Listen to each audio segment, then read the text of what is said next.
Olá, meus amigos, aqui é o professor Marcelo Picharo da Silveira, esse aqui é o canal Resenha Forense. Voltamos ao nosso curso de Direito Tributário, quinto encontro.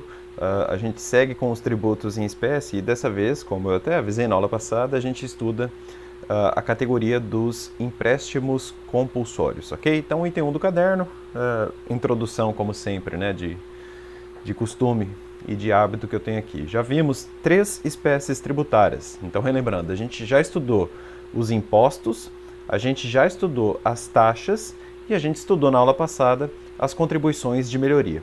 Como eu falei, adotada a pentapartição, evidentemente a gente tem que estudar 5 tributos em tese com naturezas jurídicas distintas.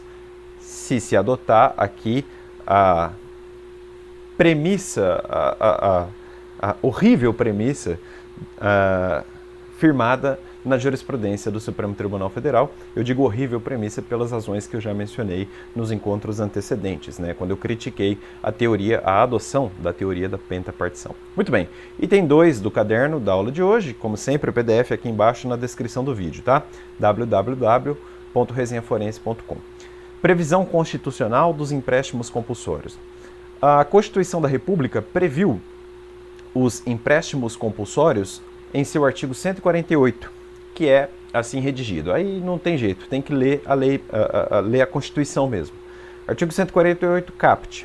A União, mediante lei complementar, poderá instituir empréstimos compulsórios. Pode grifar, empréstimos compulsórios. E aí ela traz 2 incisos ali, né? Ó. Inciso 1, para atender a despesas extraordinárias decorrentes de calamidade pública, de guerra externa ou sua iminência. E inciso 2, no caso de investimento público de caráter urgente e relevante, de caráter urgente e de relevante interesse nacional. Aí a entonação fica melhor, né? Observado o disposto no artigo 150, inciso 3º, a linha B. Não se preocupe com a referência à lei, o legislador brasileiro gosta de fazer isso, né? A gente vai explicar por que consta a observação ao disposto no inciso 3º, a linha B do artigo 150, dentro do inciso 2 deste artigo 148. Não se preocupe, o raciocínio será exposto de maneira mais facilitada. Aliás, o Constituinte poderia ter agido assim, não é? Mas, lendo esse dispositivo de maneira analítica, nós podemos concluir já 3 grandes premissas. Primeira, que só a União pode instituir empréstimos compulsórios, é uma competência extraordinária, mas é da União. Então, o seu estado, onde você mora, ou um município, ou eventual território federal criado, ou mesmo o Distrito Federal, nenhum desses entes federados nenhum desses entes está autorizado, né? Nenhum está autorizado a instituir um empréstimo compulsório. Seria um absurdo, seria uma inconstitucionalidade, só a União. Segunda premissa que podemos encarar como segura, né? Que os empréstimos compulsórios exigem lei complementar. Assim, ainda que diante da urgência e relevância, não poderá ser criado ou modificado por meio de medida provisória em função da vedação prevista no artigo 62 da Constituição Federal, como avisa Marco André Ramos Vieira. Terceira premissa, e essa terceira premissa, na verdade, abarca outras 2, né?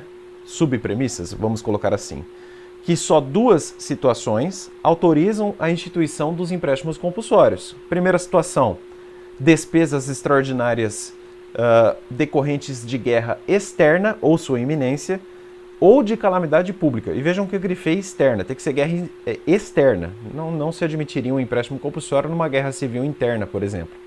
Ou calamidade pública. Então, guerra externa ou sua iminência. Então, iminência de guerra externa ou calamidade pública. É o inciso 1, que não precisa atender ao princípio da anterioridade, como avisam Roberval Rocha e também Vitório Cassoni. Fique muito atento a isso, tá?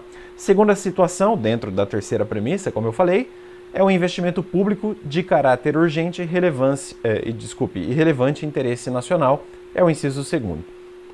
Muito bem. Veja você que me assiste o seguinte: o que consta disso tudo aí que eu falei, das premissas e do texto constitucional, não é o fato gerador do empréstimo compulsório. Tome muito cuidado com isso. O que definirá o fato gerador do empréstimo compulsório é a lei complementar que o instituir. Neste ponto, assevera Leandro Paulsen que o tipo de fato gerador não é especificado pelo texto constitucional, podendo ser vinculado ou não vinculado. Assim, por exemplo, tanto o consumo de energia elétrica ou a propriedade de aeronave ou embarcação, quanto o serviço de detetização obrigatória que vise minorar ou erradicar a propagação de epidemia, podem ser fatos geradores. Na mesma esteira, ensina o professor Eduardo Sabag o seguinte: o legislador constituinte não indicou explicitamente o fato jurígeno do tributo, nem os elementos fundantes relativos ao aspecto material de incidência, alíquota, base de cálculo, sujeito passivo, etc, etc. Cabendo à lei complementar fazê-lo por completo. Memorize, todavia, e aqui são palavras do Eduardo Sabag, tá? Memorize, todavia, que as situações deflagrantes não são definidas originariamente pelo legislador complementar, mas pelo legislador constituinte, que demarcou àquele os pressupostos fáticos ensejadores do gravame. Além disso, meus alunos, não se pode confundir o empréstimo de guerra, que exige lei complementar, sendo restituível e vinculado, com o chamado imposto extraordinário de guerra, que não exige lei complementar, sendo irrestituível e não vinculado. As únicas semelhanças entre um e outro são as seguintes: os dois são temporários e os dois não se submetem ao princípio da anterioridade, é o que lembra Roberval Rocha. Mas eu vou frisar mais uma vez porque isso cai em prova e costuma ser cobrado em concurso público. Você não pode confundir o empréstimo de guerra com o imposto extraordinário de guerra, porque o empréstimo de guerra exige lei complementar, é restituível e é vinculado. Já o imposto extraordinário de guerra não exige lei complementar, ele é irrestituível, ele não é restituível, portanto, e ele não é vinculado, certo? Essas são as diferenças entre um e outro. As únicas semelhanças são: os dois são temporários e os dois não se submetem ao princípio da anterioridade. Grave isso, tá? Muito importante. Anota aí no Vademecum, faz uma tabela, coloca um post-it, porque isso realmente agora é muito fácil, com papel na tua frente e tal, mas o tempo passa e a gente acaba se esquecendo dessas coisas. Item 3 do caderno, conceito de empréstimo compulsório. Mas o que é empréstimo compulsório, afinal de contas, e por que se enquadra na categoria jurídica do tributo? Os empréstimos compulsórios, como diz Ricardo Alexandre, são empréstimos forçados, coativos, porém restituíveis. Então, verificado o fato gerador contido na lei, o contribuinte terá a obrigação de emprestar o dinheiro ao Estado. É simples assim. É por assim dizer, um mútuo forçado, não é? Uma pergunta: mas o fato de eles serem restituíveis não retiraria a natureza tributária da exação? Realmente, o fato de serem restituíveis levou alguns doutrinadores a sustentar que os empréstimos compulsórios não seriam tributos, vez que os recursos arrecadados não se incorporam definitivamente ao patrimônio estatal, é o que lembra Ricardo Alexandre. O empréstimo compulsório é restituível e temporário, alerta Roberval Rocha. Entretanto, argumenta-se em sentido contrário que a exação se enquadra com perfeição na definição de tributo constante do artigo 3º do Código Tributário Nacional, que não contempla nenhum requisito relativo à definitividade do ingresso da receita tributária nos cofres, nos cofres públicos, é o que diz Ricardo Alexandre. Bom, de fato, né? Dá uma olhada lá na nossa aula sobre o conceito de tributo, e a gente fez aquele desmembramento analítico bastante clássico do artigo 3º do Código Tributário Nacional em 5 partes. Nenhuma das 5 partes invoca a restituibilidade ou não, né? A restituição ou não da exação paga. Então, nada impede que o empréstimo compulsório, por esse argumento, por esse raciocínio, seja enquadrável na categoria jurídica do tributo. Enfim, é o que prevalece, tá? Mas enfim, a natureza jurídica do empréstimo compulsório tem mesmo sido tema de profundas divergências, mas a maioria dos tributaristas brasileiros realmente tem afirmado ser o empréstimo compulsório um tributo, é o que crava Hugo de Brito Machado. Realmente é o que prevalece, é a tese maioral, e no fim das contas, no fim do dia, tanto faz uma coisa ou outra, não vejo grande repercussão prática nisso aí. Item 4 do caderno, a não recepção do inciso 3º do artigo 15 do Código Tributário Nacional.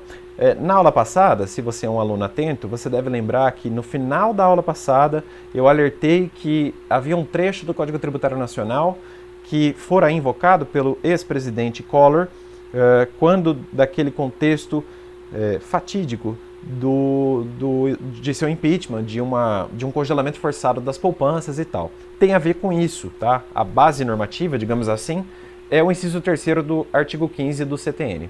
O artigo 15 do Código Tributário Nacional, a gente não vai ler só o inciso 3º, mas ele deve ser lido na íntegra, tá? E de antemão eu já digo, risca o seu inciso 3º, porque ele não foi recepcionado pela Constituição da República de 1988. Mas vamos ler o artigo 15 sequinho. Somente a União, isso está no caput, somente a União, nos seguintes casos excepcionais, pode instituir empréstimos compulsórios. Inciso 1º, guerra externa ou sua iminência, ok. Inciso 2º, calamidade pública que exija auxílio federal impossível de atender com os recursos orçamentários disponíveis. Aí vem o inciso 3º que eu falei para você riscar porque não foi recepcionado e isso é seguro afirmar, tá? Conjuntura que exija a absorção temporária de poder aquisitivo. Foi esse dispositivo aí que o Fernando Collor invocou, que o seu governo invocou para congelar as poupanças naquele contexto todo de impeachment. Aí o parágrafo único do artigo 15 do CTN diz: a lei fixará obrigatoriamente o prazo do empréstimo e as condições de seu resgate, observando no que for aplicável o disposto nesta lei. Como eu avisei, já é a terceira vez que eu aviso isso, se não for a quarta já, né? O inciso 3º do artigo 15 do Código Tributário Nacional não foi recepcionado pela Constituição da República de 1988, de forma que os empréstimos compulsórios só podem ser instituídos nas hipóteses constitucionalmente previstas. E isso está na obra do Ricardo Alexandre, mas a tese é tão segura que você encontra também, por exemplo, no manual do professor Eduardo Sabag e também nos livros do professor Roberval Rocha, certo? Item 5 do caderno da aula de hoje, uma pergunta didática. Qual é o destino da arrecadação dos empréstimos compulsórios? Vejam, o destino dos recursos arrecadados com os empréstimos compulsórios é vinculado justamente ao suporte fático que tenha autorizado a instituição da lei complementar que criou o fato gerador de cobrança do empréstimo. Se, por exemplo, o legislador invocou o inciso 1º do artigo 148 da Constituição da República, isto é, atender a despesas extraordinárias decorrentes de calamidade pública, de guerra externa ou sua iminência, então o valor compulsoriamente emprestado pelo contribuinte deverá ter esse destino. Era uma guerra externa? Pague-se o que for da guerra externa. Era uma calamidade pública? Pague-se o que for da calamidade pública. Por isso se diz que o destino dos recursos dos empréstimos compulsórios é vinculado. Não se admite aqui uma discricionariedade do administrador tributário, certo? Em suma, não se admite a tresdestinação, que é o desvio de finalidade, que representa a malversação do dinheiro público, prática lamentavelmente presente na sistemática tributária do Brasil, como avisa Eduardo Sabag. Item 6 do caderno, mais uma pergunta didática, e este 6º item encerra esta 5ª aula.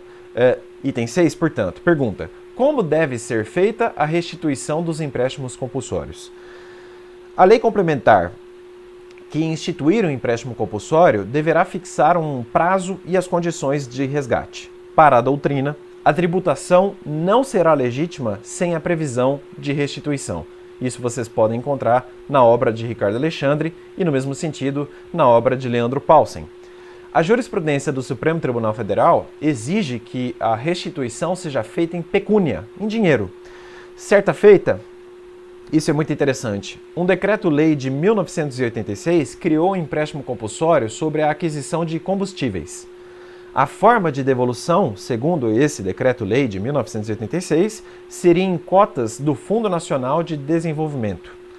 O Supremo Tribunal Federal entendeu que essa forma de devolução é inconstitucional, justamente pelo conceito em si do empréstimo compulsório. Ele tem que ser restituído ao contribuinte. Neste sentido, vejam aí, STF, Recurso extraordinário 175.385 do Estado do Ceará, com relatório do ministro Marco Aurélio, foi julgado no plenário no dia 1º de dezembro de 1994. Enfim, tem o contribuinte direito à repetição do indébito, independentemente do exercício financeiro em que se deu o pagamento indevido.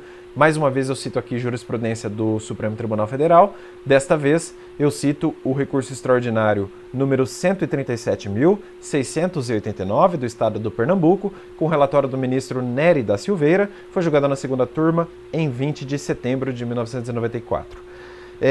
Há um caso, e apenas um caso, na verdade isso sim é interessante, e vocês devem tomar certo cuidado com isso, em que o Supremo Tribunal Federal julgou o tema de maneira diversa. Às vezes eu vejo a doutrina falando, aqui o Supremo errou, não é bem assim, tem uma explicação lógica por trás disso. O Supremo Tribunal Federal, no julgamento do recurso extraordinário 146.615-4, reconheceu que o empréstimo compulsório instituído pela Lei Federal 7.181 de 1983, cobrado dos consumidores de energia elétrica, foi recepcionado pela nova Constituição Federal. Isso aí vocês encontram justamente, ou melhor, num outro julgado, que é o RE, o recurso extraordinário número 193.798, do Paraná, com agravo regimental, foi relatado pelo ministro Ilmar Galvão, foi julgado na primeira turma em 18 de dezembro de 1995. Só que o STF não contrariou aí a Constituição da República. Existe uma explicação para esse entendimento pontual. O julgamento aí está de acordo com o poder constituinte originário de 1988, que ao que me consta é ilimitado. Ele pode definir algumas exceções mesmo para o empréstimo compulsório. E vejam, o parágrafo 12 do artigo 34 do ADCT, o Ato das Disposições Constitucionais Transitórias, que tem força normativa constitucional, previu justamente esse dispositivo do ADCT, que a urgência prevista no artigo 148, inciso 2, não prejudica a cobrança do empréstimo compulsório instituído em benefício das Centrais Elétricas Brasileiras S.A., a Eletrobras, pela Lei 4.156, de 28 de novembro de 1962, com as alterações posteriores. Então tomem cuidado com essa decisão pontual do Supremo Tribunal Federal, que na verdade confirma o texto constitucional. Ele obedeceu ao texto constitucional, não há inconstitucionalidade, não há decisão contra a legem, como alguém poderia supor se procedesse de maneira desavisada. Muito bem, este foi o quinto encontro. Eu volto no sexto encontro para encerrar a pentapartição, estudando as contribuições especiais. Abraço forte, até mais, tchau!